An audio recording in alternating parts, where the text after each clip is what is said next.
Good morning, Henry. I'm glad to invite you to this interview session. I will give you a brief introduction on the topic. As you know, fake news or information is false or misleading information presented as news. Fake news stories created to deliberately misinform or deceive readers. Usually, these stories are created to either influence people's views, push a political agenda, or cause confusion and can often to be a profitable business for online publishers. Fake news can deceive people by looking like trusted website or using similar names and web addresses to reputable news organization. First of all, can you introduce yourself and then we can start the interview? Hi, my name is Henry Raymond. I work for Property Solutions in Yeah, North Manchester. yeah. Can we start the interview? Yeah, sure, go ahead. I'm ready to Yeah. go. My first question is, in your opinion, what is fake news? Do you think it is different from misinformation and disinformation? And can you explain why? In my opinion, fake news is when something is fabricated to achieve a certain type of agenda or Uh, a thought process in, I would say, predominantly groups of people or communities or masses of people. Um, Also, I think misinformation is different from disinformation in the respect that misinformation can be something that is contrived, that has been put together or brought together by somebody in some ways to either achieve a goal for themselves or to denigrate another party. Disinformation, I feel quite strongly, is where openly information regarding whatever's going on in the world has been duped in some way. yeah, thank you. How you will spot a fake news? In your opinion, what are the things a person should do when a fake news is identified? Well, first of all, I think spotting fake news means that you have to go into different channels of communication or information. So, for example, social media compared to the standard tabloids and also compared to television webcasts. And I think once you are able to take a collective amount of information, you're able to generate some sort of idea of what is real and what is fake. In that respect, I would say that when fake news, I identify fake news personally when I read it or I see it, I will then go on to different channels to make sure that what I'm reading is true or unique in what is trying to be portrayed.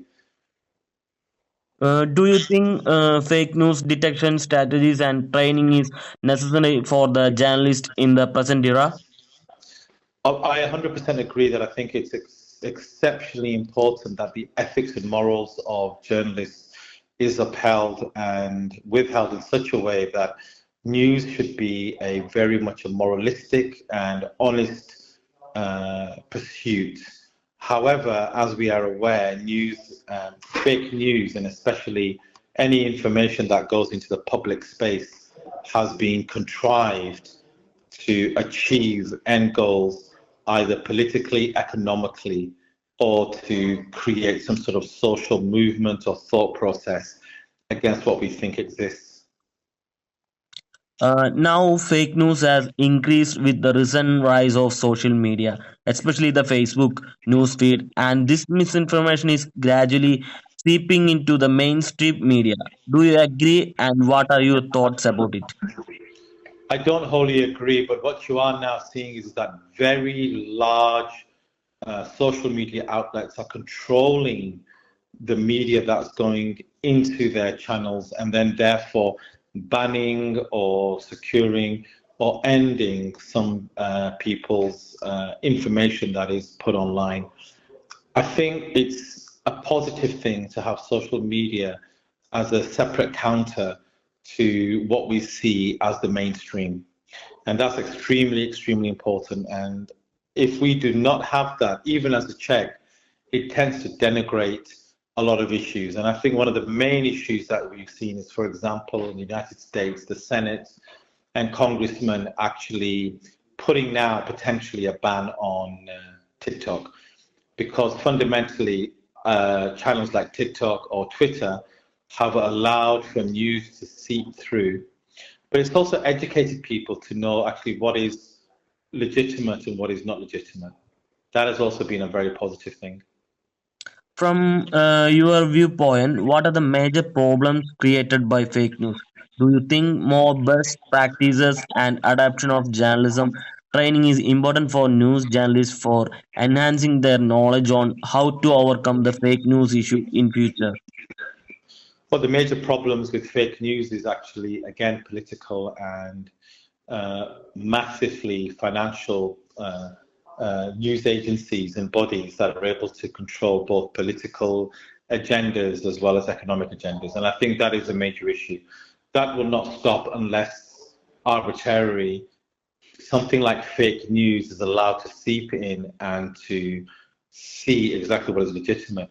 I mean, what's interesting now is that we're seeing very much mainstream journalists going into social media channels, and they're being highly respected in what they're saying. But then you see, even from what they're saying, if anything may seem as if it's being contrived, can be searched out, and the sources and the information we have can be deemed as something that may be a little bit more positive.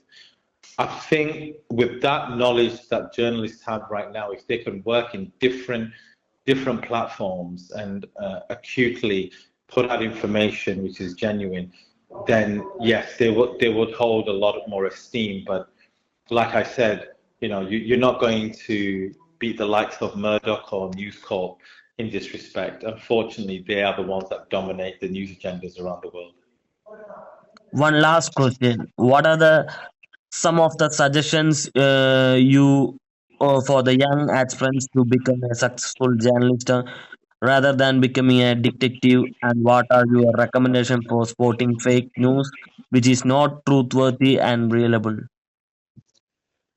Personally, I think if I saw, or I do read a lot of young journalists, and I tend to find that morally and aesthetically they have far more um, integrity in what they want to report. And I think the younger movement of people right now are the ones that are holding a lot more older, sustained journalists in there, and actually putting them to account.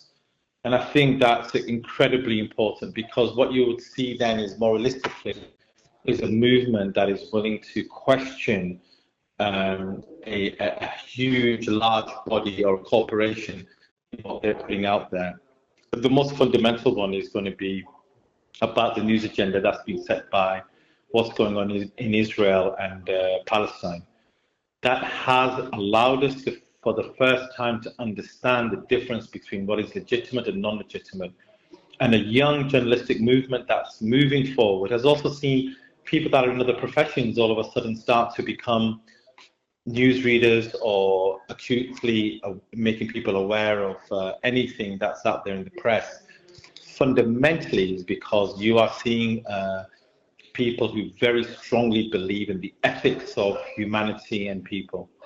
So we are seeing potentially our first genocide live, and that is not dividing opinion anymore. Unfortunately, journalists are being tested in what's being put out there. So if who's trustworthy and reliable? Well, I spent my whole life listening to the BBC. And I can honestly say that the agenda that's been put out by them has been extremely disappointing. But then when I'm seeing journalists that are ex-BBC journalists and their integrity being held up and they're going onto different platforms and reporting something different, then I can actually have hope that at the end of the day, I think the public are being re-engineered in their thoughts, in their minds, in the way they think about the world, and in the way that they see information and how that disinformation works. Yeah, thank you. Thank you so much for your valuable time. It was a good interaction with you.